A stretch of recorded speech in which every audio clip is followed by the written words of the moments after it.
Hora de receber um convidado aqui no Jornal da Manhã, segunda edição, para falar sobre a situação dos estudantes de intercâmbio em outros países. Os Estados Unidos acabam de modificar as isenções temporárias para estudantes não imigrantes.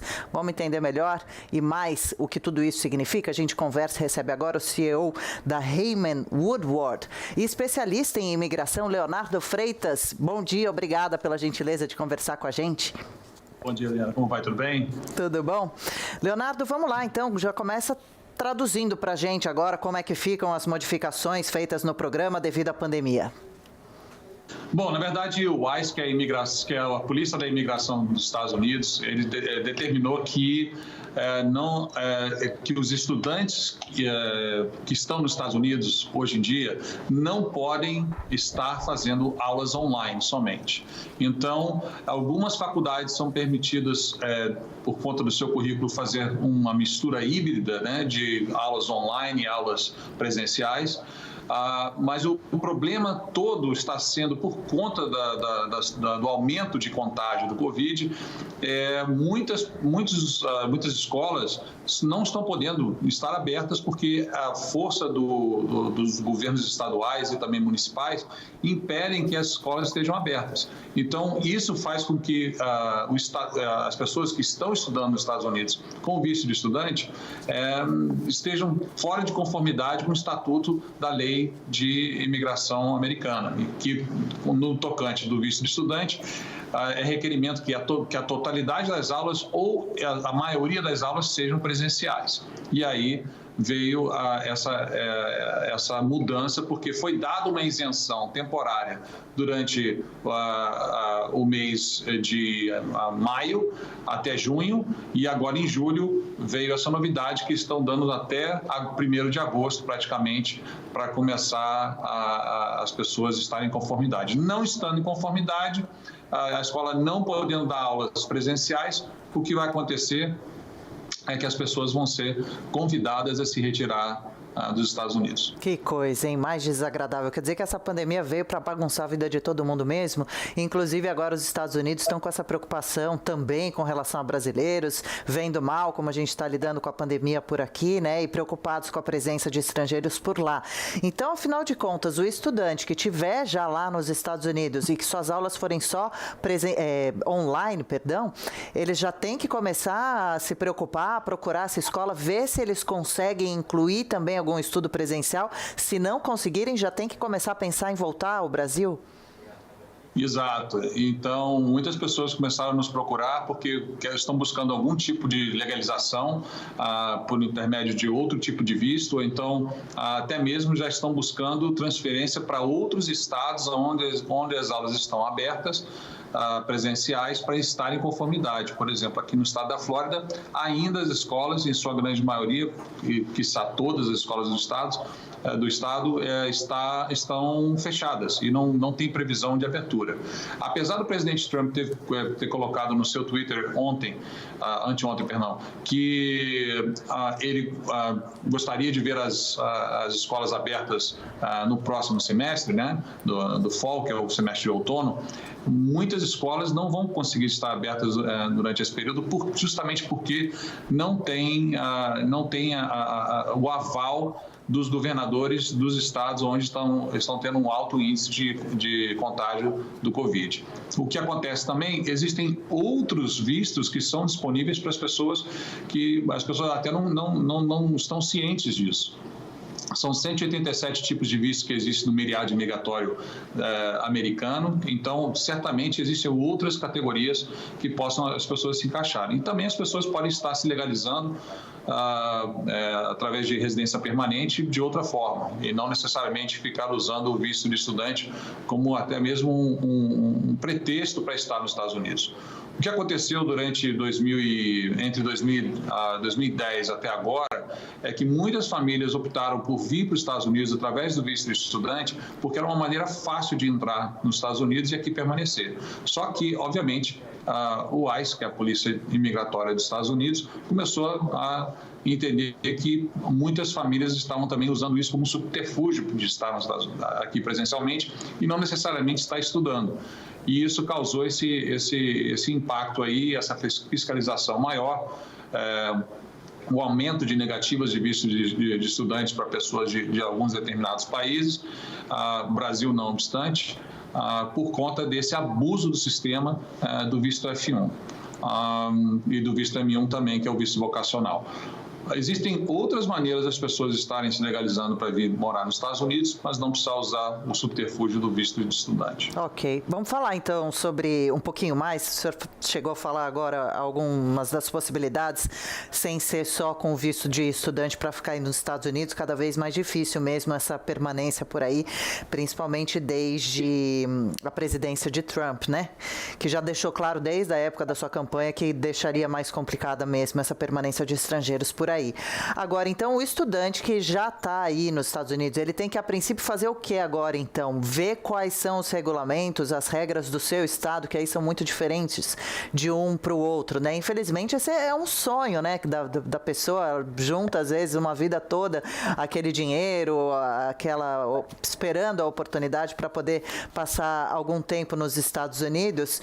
Então, ela tem que procurar essa escola, procurar as regras do seu estado, ver quais são as possibilidades de ficar. O senhor falou até o dia 1º de agosto, nós estamos em 8 de julho.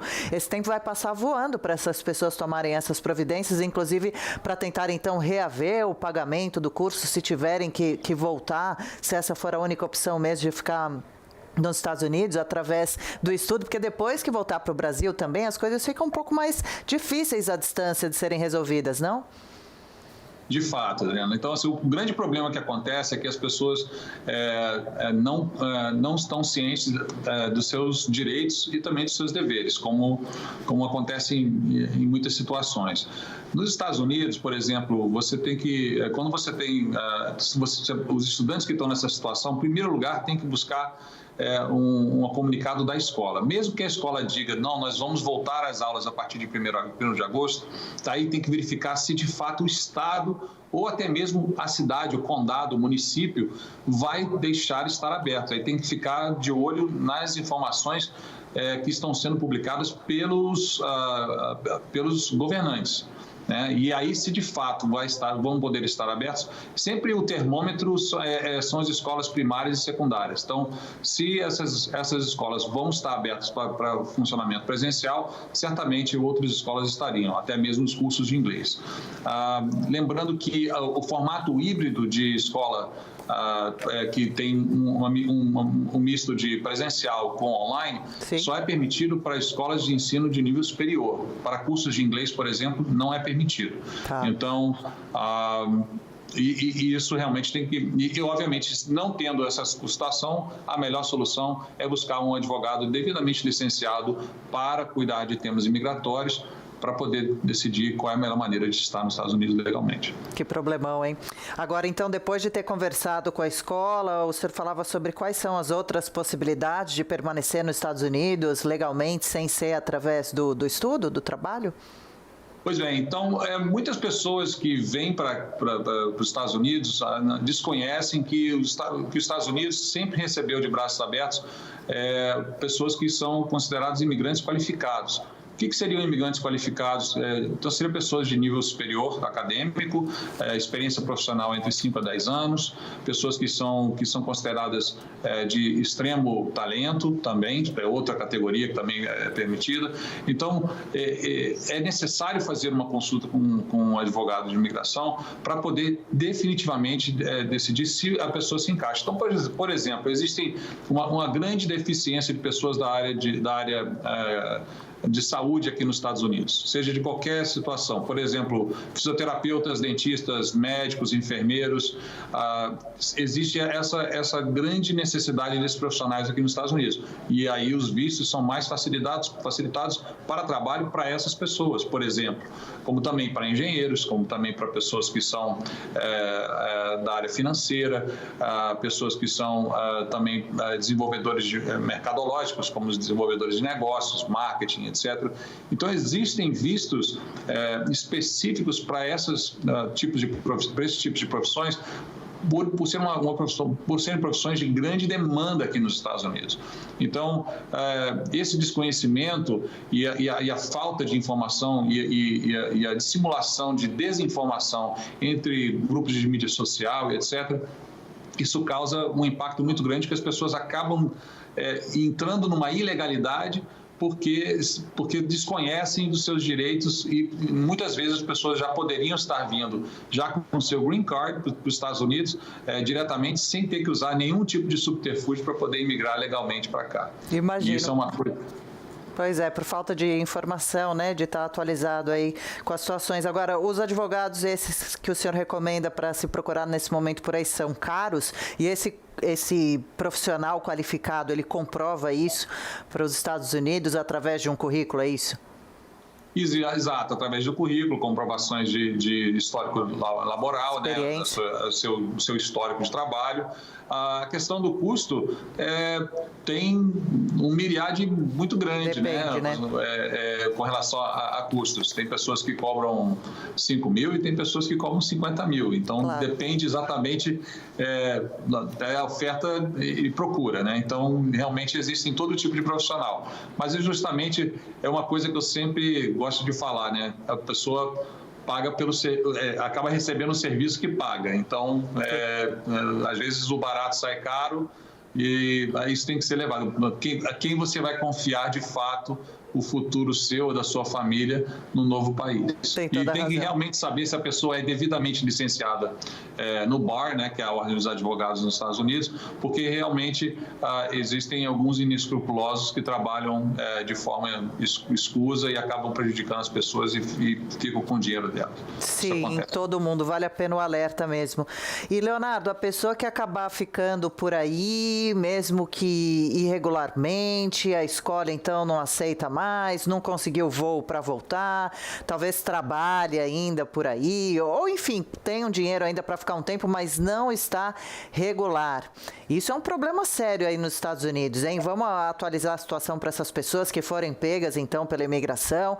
O que acontece, qual a consequência de ser pego aí nos Estados Unidos e não estar mais de forma legal por aí? Primeiro de tudo, tudo que é levado em consideração aqui é a circunstância, a totalidade da circunstância da pessoa. Então, obviamente, é uma contravenção permanecer nos Estados Unidos de forma irregular, sem status, mas existem algumas exceções de regra, então essas devem ser discutidas de fato com um advogado para poder saber se a pessoa se encaixa nessas exceções.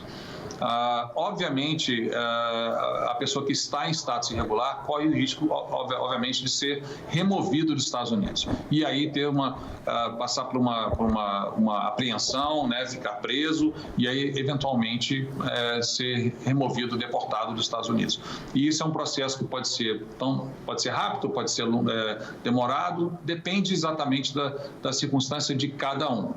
Obviamente que tem maneiras das pessoas se legalizar o quanto antes. Então, volto a dizer, as pessoas que estão assistindo isso e estão achando que podem estar em risco, é bem provável que você pode ter uma solução mais rápida do que você imagina se você procurar um profissional devidamente qualificado para poder lhe ajudar. E, obviamente, não independe de estado onde o profissional está, porque a lei federal ela é aplicada em todo o território nacional. E pode ser um advogado de Washington, D.C., pode cuidar de pessoas da Califórnia, pode cuidar de pessoas da Flórida, e não importa onde esteja. Tá. Então, é isso. Perfeito, tá bem claro que essa é a melhor dica mesmo para quem está nessa situação agora aí nos Estados Unidos, hein? E, Leonardo, para a gente encerrar mais uma dúvida aqui, então, para quem pretendia ir, né, estudar nos Estados Unidos, procurar um curso, ou ainda pretende, é claro, né, como a gente comentou aqui, é um sonho muito grande de muita gente, de muitos estudantes, jovens aqui do Brasil, passarem um tempo fazendo algum curso, tendo uma experiência aí nos Estados Unidos. Desiste do sonho? Se esse sonho era para agora, para 2020, para 2021, não desiste. De jeito nenhum. Não? Que isso, não fala isso, não vai assustar. Então, dá o caminho das pedras para que a pessoa consiga realizar esse sonho e passar um tempo por aí em segurança. Olha só, eu vou deixar bem claro aqui, não existe essa questão dos Estados Unidos não quererem as pessoas estudando aqui. A diferença é o seguinte, Se você estava se programando para vir estudar nos Estados Unidos no próximo semestre, que seria começa agosto, setembro, etc., a primeira coisa que você tem que fazer é perguntar para a escola se o seu I-20 está válido, né, que é o documento que é enviado para dar entrada no visto de estudante. Se a pessoa não tem o visto F1 no passaporte ainda, porque o consulado está fechado por conta do Covid no Brasil.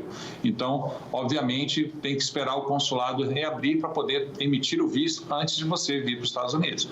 E para saber, e você também precisa saber da faculdade ou da escola, ou do curso que você vai fazer, se as aulas vão ser presenciais. Se as aulas vão ser presenciais, ótimo, beleza, não tem problema. Se for nível superior, se for nível acadêmico, se você vai ter esse mix aí de aulas presenciais e online.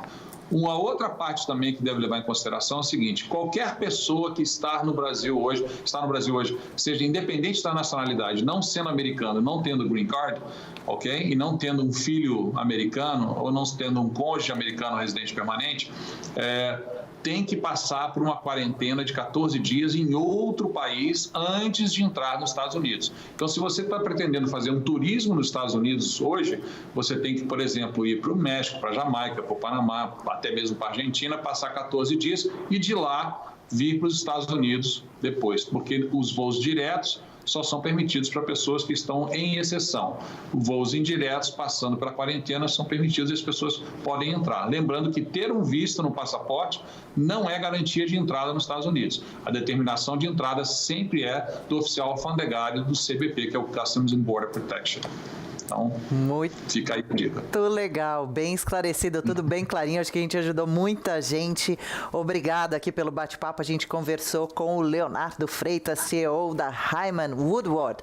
Olha, boa sorte aí nos Estados Unidos. Sucesso para todos que estão por aí, que querem ir também. Tá sempre aberto aqui o nosso microfone para um novo bate-papo. Valeu e boa quarta-feira, Leonardo. Igualmente. Valeu. Abração.